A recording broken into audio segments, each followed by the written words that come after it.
ఒక అబ్బాయి ప్రతిరోజు తన తల్లితో గొడవ పడుతూనే ఉండేవాడు. తల్లి ఏం చెప్పినా కూడా ఆ అబ్బాయికి కోపం వచ్చేది. వాళ్ళమ్మ చూసి చూసి ఒకరోజు ఆ అబ్బాయిని ఇంట్లో నుంచి వెళ్ళిపోమని చెప్తుంది. సరే అని ఆ అబ్బాయి కోపంగా నేను ఇంట్లో ఉండను అని చెప్పి వెళ్ళిపోతాడు. వెళ్ళిపోయే ముందు ఒక మాట, "నువ్వు నెల రోజులు నాకు ఫోన్ కానీ, మెసేజ్ కానీ చెయ్యొద్దు" అని వాళ్ళమ్మ కండిషన్ పెడుతుంది.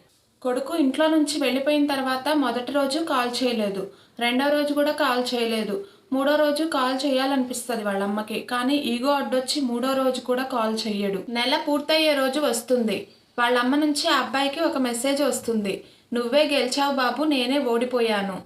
ఇంకా నువ్వు నాకు కాల్ చేయాల్సిన అవసరం లేదు బాబు" అని మెసేజ్ ఉంటుంది.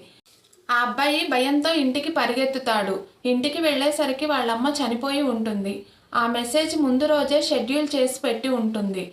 ఎంటైర్ స్టోరీలో మనం తెలుసుకోవాల్సింది ఏంటంటే, మనం అహంకారంతో మాట్లాడకుండా వాళ్ళని దూరం పెడితే, మనం మాట్లాడాలి అనుకున్నప్పుడు వాళ్ళు ఈ లోకంలో ఉండకపోవచ్చు.